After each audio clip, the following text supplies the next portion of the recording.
I was not going to say anything because as soon as I entered this meeting hall,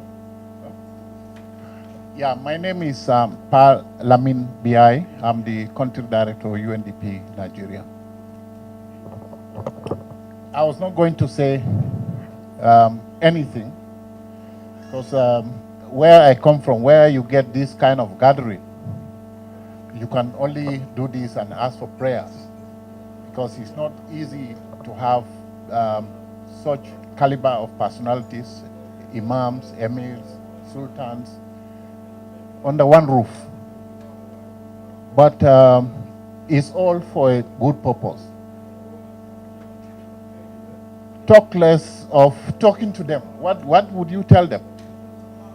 In my tradition, we hardly, it is you who should talk to us, but not the other way around.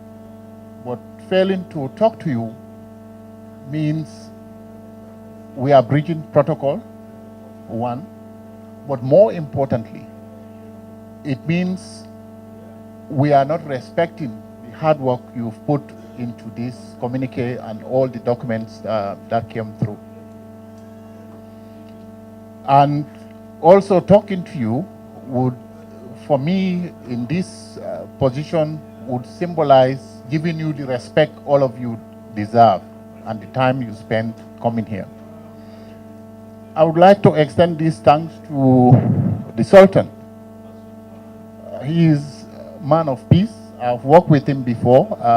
I know when people talk about Nigerian elections, you have a lot of people claiming credit for different aspects of it.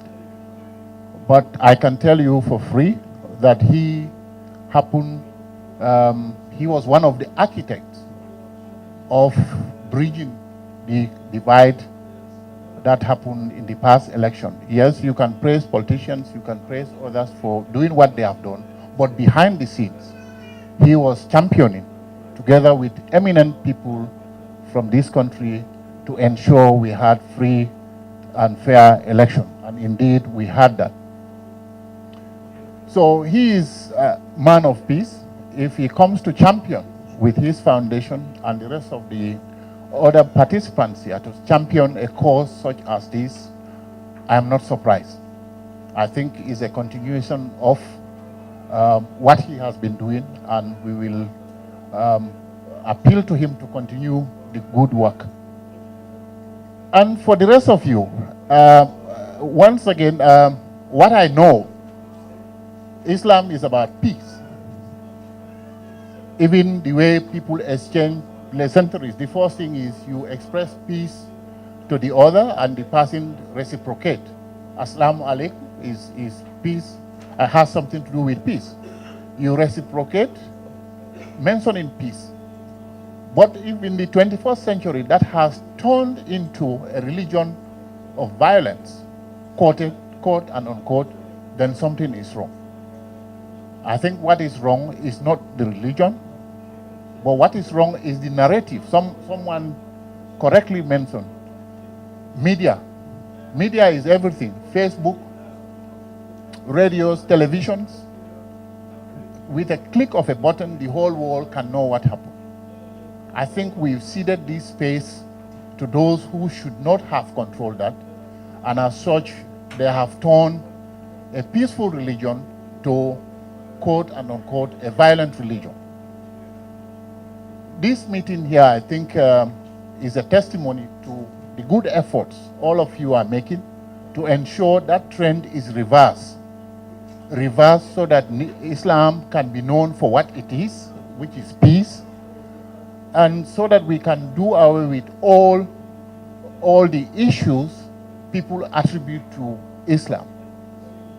And I was talking to Mohammed here, and I was pleasantly surprised because of the numbers I've seen here. But I'm not surprised because all of you are individuals who promote peace in your respective mosques, your communities. So gathering here to promote peace, I think is just a continuation of what you have been doing.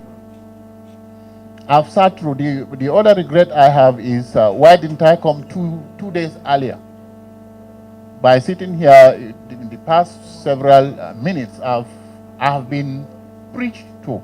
I've heard a lot of good things about what Islam is for.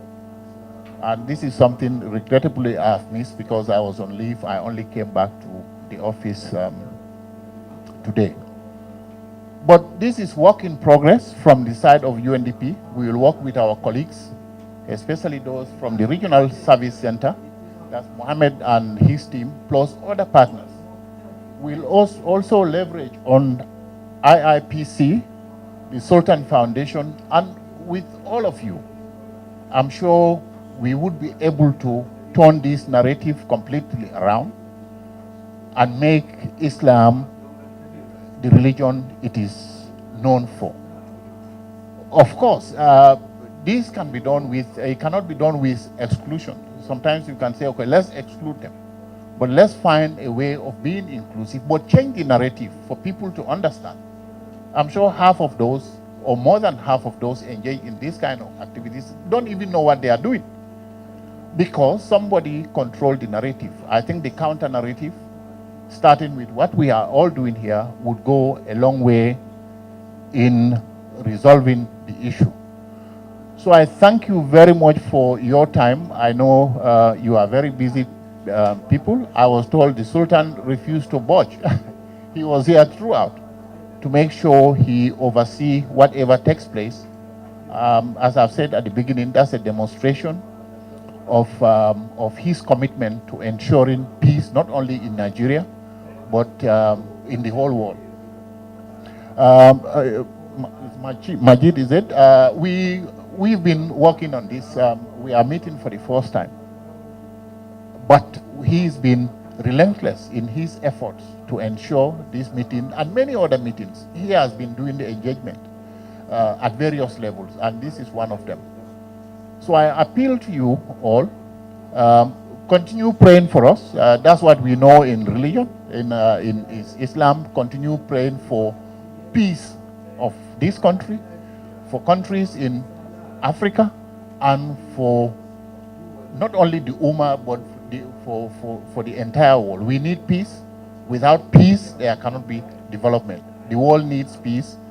And in addition to all the plans of action we want to implement, let's add our prayers. Thank you very much for giving me this space to share these few thoughts with you.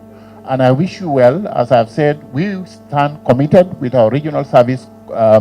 This is not one of the conferences where you meet, you have resolutions, everybody goes home, and you wait for the next conference. No, this is action-oriented conference.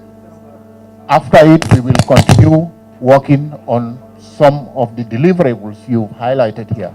And I look forward to working with all of you in realizing those objectives we set for ourselves here. Thank you very much for coming, and I wish you safe travel to your respective destinations.